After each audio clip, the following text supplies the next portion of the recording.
नमो नमः सद्गुरुभ्यः सद्गुरुभ्यो नमो नमः। नमो नमः सद्गुरुभ्यः सद्गुरुभ्यो नमो नमः।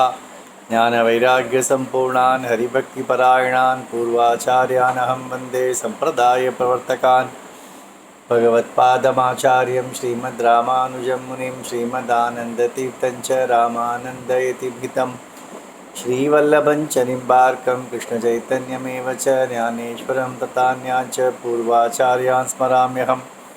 आचार्येष्वपि सर्वेषु तारतम्यं विना कलौ शुद्धं भागवतं धर्मं जग्राह प्रेमिको गुरुः।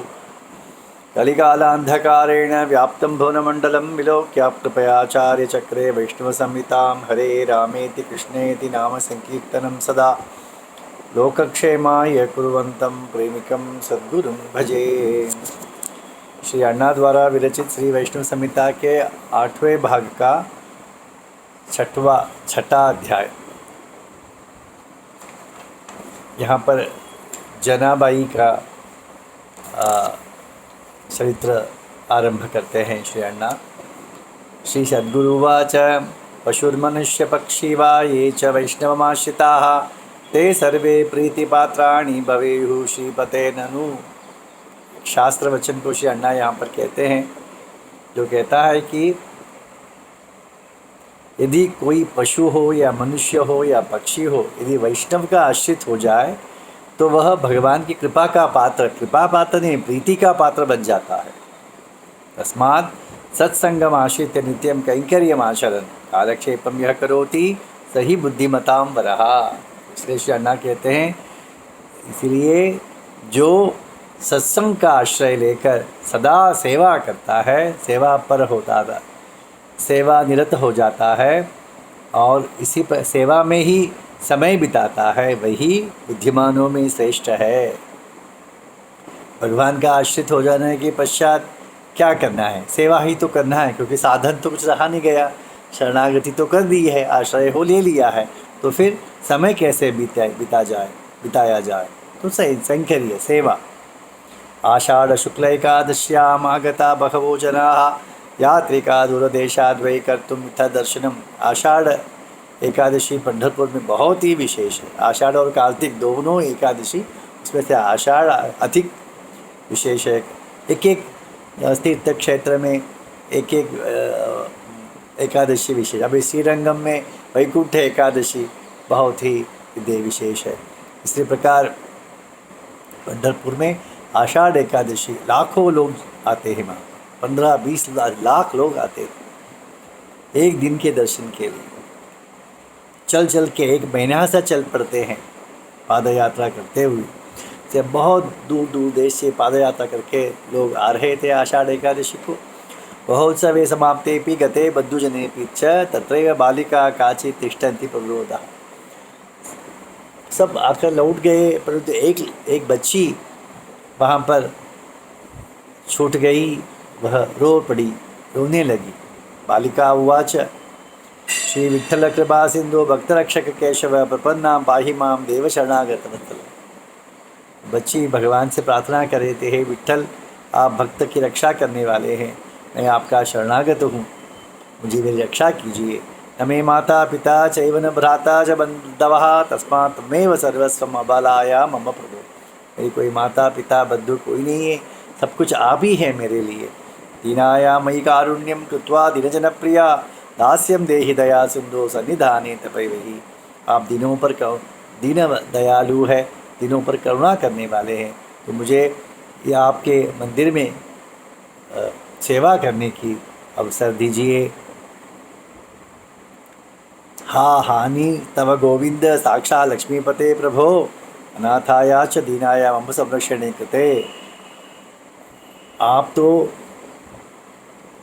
लक्ष्मीपति है, मैं तो अनाथ हूँ, तो आपके लिए मेरी रक्षा करने में क्या हर्ज है, क्या तकलीफ है आपको? तो आप कर सकते हैं ना। वैष्णवैः कीर्तितं श्रुत्वा तव महात्म्यम अद्भुतम आगतास्मि च विश्वासाद अन्यत अनन्य गतिरच्युत। यहाँ पर तो लिखा है कि वो स्वयं वो लड़की आ गई है वहाँ पर, वैष्णवों के मुख द्वारा भगवान की महिमा का श्रवण करके भगवान का शरण लेने के लिए वह यहाँ पर आई है, ऐसा वह कहती है भगवान से। तस्मात् स्वीकुरु गोविंद तव दासीमिमां जनां प्रपन्नां रुक्मिणीं पूर्वं यथा पालितवान् असि।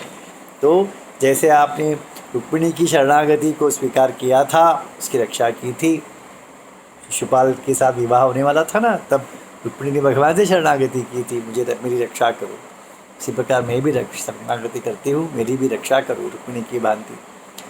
सद्गुरुवाच एवं प्रसारितकरां बाष्पकुलविलोचनां बहुधा प्रलपन्ती च रामदेवो ददर्शताम्। ऐसे दोनों हाथों को पसार कर आँखों में आंसू विमोचन करते हुए वह बालिका प्रार्थना कर रही थी। इसे नामदेव जी ने देख लिया। सांत्वयन् गृहमानीय नामदेव महामनाः पुत्रीभावेन वात्सल्यात् पोषयामास वै जना। उसे अपने साथ घर ले आए। अनाथ तो देखा गया, देख लिया कि अनाथ है, तो उसे घर ले आए, अपने पुत्री के समान उसके लालन पालन करने लगे। अचिरेणैव कालेन समुपस्थित यौवना जनापि विठ्ठले तस्मिन् प्रेम भाव चकार। कुछ ही कालों में जब यौवन अवस्था को पहुँच गई, तब विठ्ठल के प्रति उसका प्रेम भाव जागृत हो गया।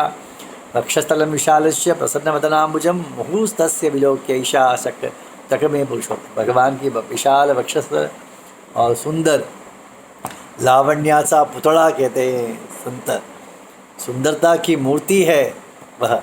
ऐसे सुंदर मुख और विशाल वक्षस्थल को देखकर वह मंत्रमुग्ध रह जाती थी। विठ्ठलोऽपि च तां दृष्ट्वा जनां सर्वांग सुंदरीं प्रेम भावेन संयुक्ताम् अवस्थर्दया भवत्। विठ्ठल भी जनाबाई के सौंदर्य में मुग्ध होकर अपने हृदय को दे बैठा। देखिए क्या कहते हैं अण्णा, भक्त भगवान को हृदय दे बैठते हैं, यहाँ पर भगवान ने अपने हृदय को दे दिया है। कदाचित नामदेवेपि नाम कीर्तन तन्मये संजाता महती वृष्टि सज्जा जंझा मारुत संयुथा। नामदेवस्य भवनं विशीर्णम् अभवत् तदा उवाच शिरसा देवः प्रतिष्यन्ति च मृत्तिका।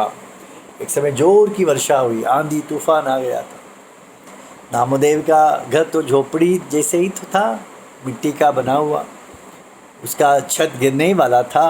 तो बाहर के दीवार टूट जाएगा तो गिर जाएगा, तो दीवार को थाम कर अपने सर से आधार देकर भगवान विठ्ठल खड़े हो गए घर के बाहर।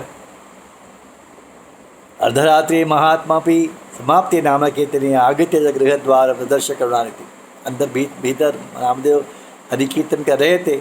भजन के समाप्ति पर बाहर आकर उन्होंने देखा, तो भगवान को देखा नील ज्योति के समान वहाँ पर।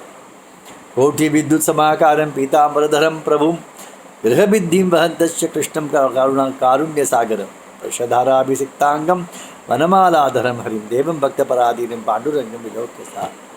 बाहर बिजली चमक रही है, इनके घर के द्वार पर विद्युत है। कोटि विद्युत, नील निग्ग का विद्युत भगवान के रूप को देख लिया नामदेव ने, जो अपने दिव्य अंग से शरीर से दीवार को थाम के बैठे हुए हैं, आधार देकर बैठे हुए हैं, खड़े हुए हैं और भीग रहे हैं बरसात में, वर्षा के पानी में भीग रहे हैं। ऐसे भक्त पराधीन भगवान को देख लिया नामदेव ने। आश्चर्यचकितः प्रेमणा तमानीय गृहांतरम सांत्वयन् पूजयामास भक्त श्रेष्ठ हो। तो भगवान को आदर से अंदर ले गए। श्री अण्णा यहाँ पर कहते हैं बीतल जैसे हम किसी अपने मित्र को घर ले आते हैं, बच्चे को कहते हैं, बच्चे पत्नी को देखो मैं किसे ले आया हूँ साथ में, उनका परिचय होगा तो ऐसा कहते हैं ना। तो नामदेव भी ने कहा बच्चे उठो, उठ जाओ, मैं कौन, हमारे घर कौन आए देखो। नामदेव के छोटे छोटे बच्चे थे, सब उठ गए, देखा तो पांडुरंग साथ में आए हैं, उन्हें आश्चर्य नहीं हुआ। एवं च भोजनं कृत्वा भक्तिरस माधव असमाप्ते महावर्षे शिष्य तत्रैव सादर। तो बच्चों के साथ, सभी के साथ भोजन पा लिया भगवान ने, और वर्षा थम नहीं रही थी, इसीलिए वहीं भगवान भी लेट गए। गृहकृत्यानि सर्वाणि कृत्वा च त्वरया जना अंतर्गृहे क्वचित चेते भगवद विरहाकुला। जनाबाई घर के सबको खाना परोस कर, सबका बर्तन वगैरह मांझ कर भीतर के कमरे में कृष्ण विरह से लेट गई। द्रांगतेषु सर्वेषु बंधुषु श्रीपति स्वयं उपागत्य जना प्रेमना दंतु कामः समाह्वयत्। सब यहाँ पर बाहर के कमरे में सब सो गए, तो पांडुरंग स्वयं उठ गए और भीतर के कमरे में जाकर जनाबाई की सांत्वना की। दयारे में विशालाक्षा प्रियया भगवान हरि तोषयामास ताम देवी विलासे ही विविधई प्रभु। वो तो खाना नहीं खाई हुई थी, तो भगवान ने अपने हाथों से उसे खिलाया, ऐसा श्री अन्ना कहते हैं, और वह भी भगवान को खिला रही थी। ऐसा प्रेम से खिला कर एक दूसरे को आनंदित कर रहे थे। एवं चतुर्थयामे तो भगवान भार्यया सह शयनात् स्वयं उत्थाय गृहकृत्यं चकार सा तैव भ्रामयन् यन्त्रं तण्डुलान् चूर्णयन् प्रभुः चक्रे सरसल्लाभं रसिको नायकः। सुबह जल्दी से उठकर जिस दिन के लिए जो आटा चाहिए रोटी के लिए, उसी दिन उसे उसके धान्य को पीसा जाता है। तो जनाबाई पीसने बैठ गई, तो भगवान भी उठ के उनके साथ दोनों मिलकर आटा पीस रहे थे और प्रेम संभाषण हो रहा था, वार्तालाप हो रहा था दोनों के बीच। वह तो रसनायक है। अनयो प्रेम भावम तम जानन भक्ति शिखामणि अवाप परमानंद महात्मा जनको। इसे नामदेव जान लिए, बहुत आनंद हुआ। वे जनाबाई के साथ पांडुरंग कैसे लीला कर रहे, देखो कितने प्रेम से व्यवहार कर रहे। सहसा जननीं गत्वा नामदेव स संभ्रमं सांत्वयामास आनंदम उक्त्वा अपि प्रणयं तयोः। नामदेव की पत्नी उठ गई, पूछा नामदेव से, भीतर से आवाज़ क्या आ रहा है? किसी पुरुष का आवाज़ आ रहा है, जनाबाई किससे बात कर रही है? तब नामदेव ने उसे समझाया, नहीं पांडुरंग गया है वहाँ पर। सहसा अंतदते देवः सत्यकामा श्रेयपति जनार्दो जगन्नाथो जना भाग्य विवर्धन। जनाबाई के भाग्य का वर्धन करने वाले भगवान उस समय पश्चात अंतर्धान हो गए। इतनी सुंदर प्रेम लीला देखिए।